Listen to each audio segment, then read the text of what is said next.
Every time anger burns inside you, Shayṭān is right there, whispering, waiting, and pushing you to lose control. But do you know how deep this goes? Anger is one of the strongest emotions a human being can experience. It can come in a moment, sometimes from the smallest of triggers. A word that hurts, an insult, an unfair action, or even something as simple as a delay can ignite a fire within our chest. But my dear brothers and sisters, what most people do not realize is that this fire is not just an ordinary emotion, it is a door. A door that, when left unguarded, opens directly for Shayṭān. When the Messenger of Allah ﷺ told us that anger is from Shayṭān, it was not a figure of speech, it was a reality. Anger has a spiritual dimension, not just a psychological one. It is one of the most powerful tools Shayṭān uses to drag a believer away from patience, away from mercy, and away from Allah's pleasure. Let us imagine a simple situation. A husband and wife are having a small disagreement. The wife says something in frustration. The husband reacts with anger and suddenly voices are raised. In that heated moment, Shayṭān whispers to the husband, "Shout louder, humiliate her, show her who is in control." Then he whispers to the wife, "Don't stay silent, answer back, don't let him disrespect you." Within minutes, what was a small disagreement turns into a huge fight. Hearts are hurt, trust is broken, and sometimes even divorce is spoken. Later, when the anger cools, both regret it, but the damage is already done. This is Shayṭān's victory. He does not need to appear in front of us. His whispers during our anger are enough to ruin families, friendships, and faith. The Prophet ﷺ described anger in such a powerful way. He said, "Anger comes from the devil. The devil was created from fire, and fire is extinguished with water. So if one of you becomes angry, let him perform ablution." Notice how beautiful this teaching is. The Messenger of Allah ﷺ gave us both the diagnosis and the cure. He told us the source. Anger comes from Shayṭān, and Shayṭān is created from fire. And then he told us the remedy. Extinguish the fire with water. This is why performing wudu in a state of anger calms the heart, cools the temper, and pushes Shayṭān away. But Shayṭān does not only whisper to us in moments of rage, he also prepares the ground for anger long before it happens. He plants seeds of irritation in our hearts. For example, he makes you sensitive to insults, so that the moment someone says something small, you feel like it is unbearable. He makes you impatient with people's mistakes, so that even a tiny error feels like a personal attack. He whispers suspicion, jealousy, pride, and arrogance, all of which make anger more likely to explode. By the time the actual moment arrives, your heart is already loaded like gunpowder, waiting for the spark. And Shayṭān is there, ready with the match. The Prophet ﷺ told us something amazing. He said, "The strong man is not the one who can wrestle people down, but the strong man is the one who controls himself when he is angry." This hadith flips our understanding of strength. Society often praises the one who shouts the loudest, who shows his anger as a sign of power. But in reality, that is weakness. True strength is in controlling yourself, holding back, and not giving Shayṭān the satisfaction of seeing you lose control. Now let us explore something deeper. What actually happens when you get angry? Scientists say that anger changes your body. Your heart rate increases, your breathing quickens, your face flushes, and your muscles tighten. But spiritually, something more dangerous is happening. Shayṭān flows in your blood like poison, whispering with every heartbeat, "Say it, do it, don't stay quiet." He pushes you to take action quickly without thinking, because he knows that if you pause, you might remember Allah and resist. This is why anger often feels like an urge you cannot stop. It is Shayṭān's push. There is a story mentioned in the books of hadith and wisdom about two men arguing in front of the Prophet ﷺ. One of them became so angry that his face turned red and his veins swelled. The Prophet ﷺ looked at him and said, "I know a word. If he were to say it, what he feels would go away. A'udhu billahi minash shaytanir rajim." This shows us the direct link between anger and Shayṭān. When you seek refuge in Allah, the whisperer is silenced and your anger calms. My brothers and sisters, Shayṭān has many strategies when it comes to anger. Sometimes he makes you angry over small worldly matters, so that you waste your energy on things that don't even matter. For example, you're driving and someone cuts in front of you. Shayṭān whispers, "How dare he do that to you?" Honk at him, shout at him, chase him. And for what? A few seconds on the road. Other times, Shayṭān makes you angry over personal insults. Someone says something about your family, your appearance, or your status, and Shayṭān whispers, "Don't let them disrespect you. Show them your power." But in reality, the strongest person is the one who forgives, who stays silent, who walks away with dignity. Even in matters of religion, Shayṭān can twist anger. He might make someone angry at others for not practicing Islam correctly, but then push him to express that anger with harshness, arrogance, or violence. Instead of guiding with wisdom and mercy, the person scolds with pride. Shayṭān turns what could have been a sincere concern for Allah's religion into a tool of division and hatred. Let me take you into another real-life scenario. Imagine a father coming home after a long, stressful day at work. He is tired, frustrated, and hungry. His young child accidentally spills some water on the floor. Shayṭān whispers to the father, "Shout! Show your anger! Teach the child a lesson." The father's voice rises, the child cries, and the whole atmosphere of the house becomes heavy. That small moment of anger has now stolen peace from the entire family. Later, the father regrets it. He realizes it was not worth it. But this is exactly what Shayṭān wants, to destroy love and replace it with fear. Now, let's reflect on something very important. Anger not only damages relationships, but it also destroys our worship. How many people miss Salah because of an argument? How many lose khushu in prayer because their heart is burning with anger? How many say words of kufr or disrespect to Allah's creation in a moment of rage? Shayṭān celebrates these moments. He loves it when a believer throws away good deeds in a single moment of anger. The Prophet ﷺ gave us priceless guidance on controlling anger. He said, "If one of you becomes angry while standing, let him sit down. If the anger leaves him, then good. Otherwise, let him lie down." Why? Because changing your physical position helps change your emotional state. Anger thrives in confrontation, standing tall, chest out, face forward. But when you sit or lie down, the body relaxes, and Shayṭān's push weakens. Another piece of advice from the Prophet ﷺ was silence. He said, "When one of you is angry, let him be silent." Subhanallah, how many arguments would be saved if we simply remained silent when angry? Shayṭān wants you to speak in anger because words cannot be taken back. A slap may heal, but a word can wound the heart forever. By staying silent, you cut off Shayṭān's path. Brothers and sisters, let's not forget the reward of controlling anger. The Prophet ﷺ said, "Whoever controls his anger while being able to act upon it, Allah will fill his heart with peace and faith." Imagine that. Every time you swallow your anger, you are not weak. You are rewarded with tranquility from Allah Himself. And the Prophet ﷺ also told us, "Whoever suppresses his anger while he has the ability to express it, Allah will call him before all creation on the Day of Judgment and let him choose from the wide-eyed maidens of paradise." Look at the honor given to those who control anger. Shayṭān may whisper in that moment, but Allah promises eternal rewards for resisting. But let us go deeper still. Why does Shayṭān love anger so much? Because anger unlocks so many other sins. In a moment of rage, a person may lie, insult, curse, break ties, hit someone, destroy property, or even commit murder, all from a spark of anger. Shayṭān does not need to whisper every sin, he just needs to open the door of anger, and the rest comes pouring out. This is why he invests so much energy in making us angry. Now think of this. How many wars in history began with anger? How many friendships ended with anger? How many families were broken because of anger? Shayṭān celebrates each of these. He does not care if you pray, fast, or read Quran as long as he can make you destroy your own good deeds through anger. The Messenger of Allah ﷺ once asked a man, "Do not become angry."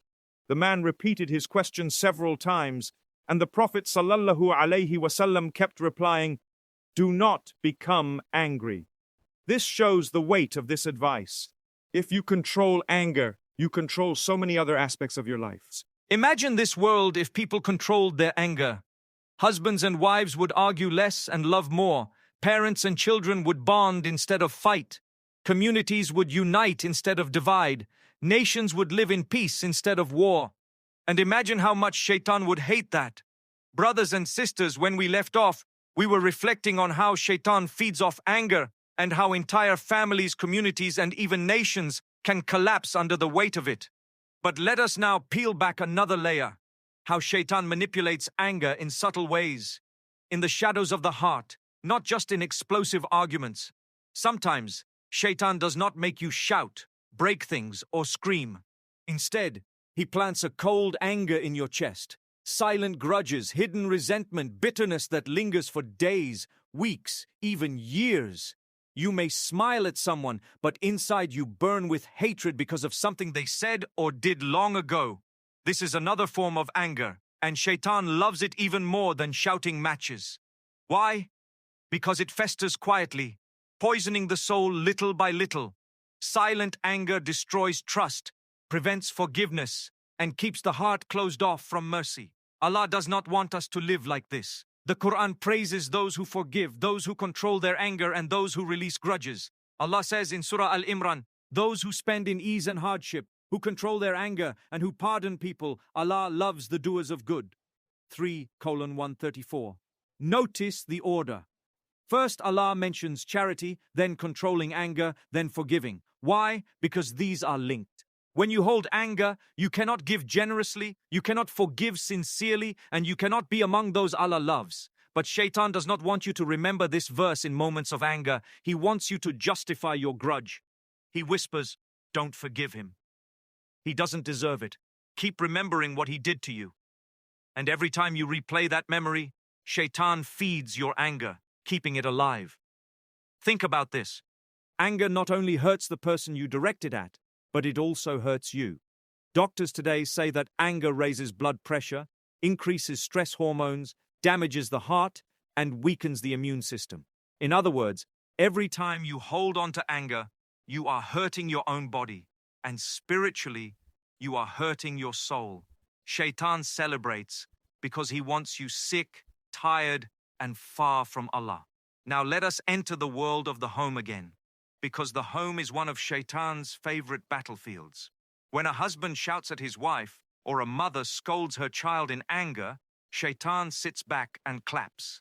A hadith mentions that Shayṭān sends his armies, and when one of them reports that he caused division between a husband and wife, Shayṭān embraces him and says, "You are the best." Why? Because anger between family members is like planting a seed of hatred that can grow into a tree of separation. But anger is not only about family. Shayṭān also uses it in communities. He whispers into the hearts of neighbors, making them fight over land, money, or honor. He whispers into the hearts of friends, making them jealous and angry with one another. He whispers into leaders, making them make decisions in rage that affect thousands. And he whispers into the hearts of the oppressed, pushing them toward blind revenge rather than justice. One of the greatest dangers of anger is that it takes away justice. In anger, you do not care about fairness. You exaggerate faults, you forget good deeds, you punish more than necessary. Shayṭān knows this. He does not care whether you are right or wrong at the start. He only cares that by the end, your anger blinds you. The Prophet ﷺ warned us about judging in anger. He said, "No judge should decide between two people while he is angry." Why? Because anger clouds the mind. How many times have people punished their children unfairly, said cruel words to their spouse, or broken friendships, all because their anger made them blind to the truth? But brothers and sisters, the beauty of Islam is that for every trick of Shayṭān, Allah has given us a weapon. For anger, we have several. We already mentioned seeking refuge with Allah, sitting down, lying down, making wudu, and keeping silent. But there is also another, remembering the reward of patience. Allah says in the Quran, "And those who endure patiently will be given their reward without measure." 39:10. Without measure, meaning endless, beyond count. Every time you control anger for Allah's sake, He prepares for you rewards that are limitless. And Shayṭān hates this more than anything. He wants you to waste your deeds, not multiply them. Now let's dive into some real-life examples of those who controlled their anger for Allah's sake. There is a famous story about Imam Ash-Shafi'i. A man once insulted him harshly, throwing words of anger and hatred at him. Do you know what Imam Ash-Shafi'i replied? He calmly said, "If you are right about me, may Allah forgive me. And if you are wrong, may Allah forgive you." Subhanallah. Shayṭān wanted a fight, but Imam Ash-Shafi'i turned it into a moment of forgiveness and reward. Another story comes from the time of the Prophet ﷺ.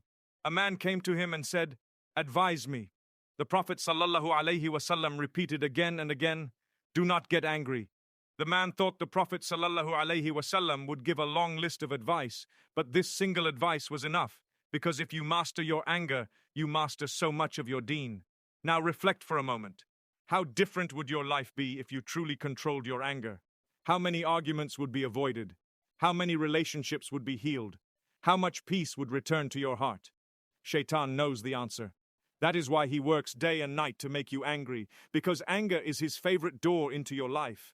Let's explore another dimension. Sometimes Shayṭān makes you angry not with people, but with yourself. He whispers to you when you make mistakes, "You are worthless. You are a failure. Hate yourself." That self-directed anger can lead to despair, depression, and hopelessness. But Allah tells us never to despair of His mercy. Anger at yourself is not the solution. Repentance, patience, and hope are.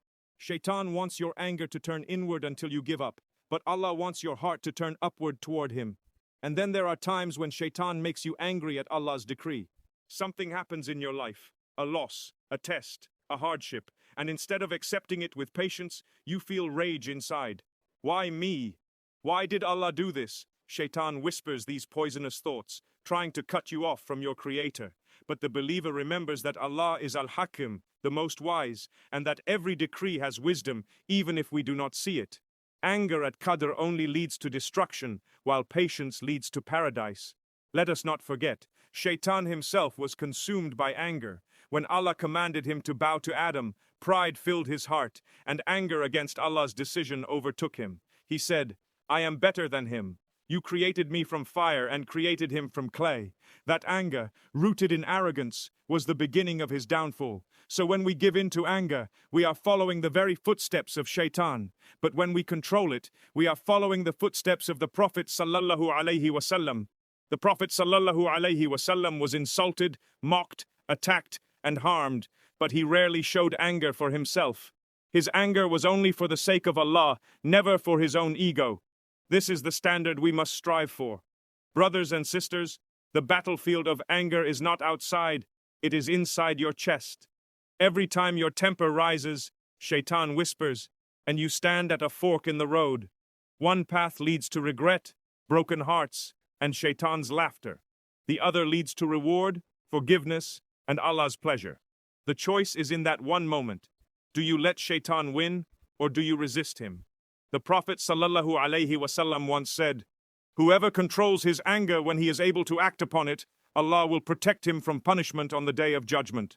Imagine standing before Allah on that terrifying day, and your record shows moments where you could have shouted, insulted, or hit, but you stayed silent for His sake. Those moments may be your salvation. So, my beloved brothers and sisters, do not let Shayṭān deceive you. When he whispers in your chest, remember Allah. When he stirs your blood, cool it with wudu. When he pushes your tongue, silence it. When he urges your hand, hold it back. This is true strength, and this is the way to defeat him. And never forget the reward. The Prophet ﷺ told us, "There is nothing swallowed greater in reward with Allah than a servant who swallows his anger seeking the face of Allah. Nothing greater, not even fasting, not even charity, not even prayer at night.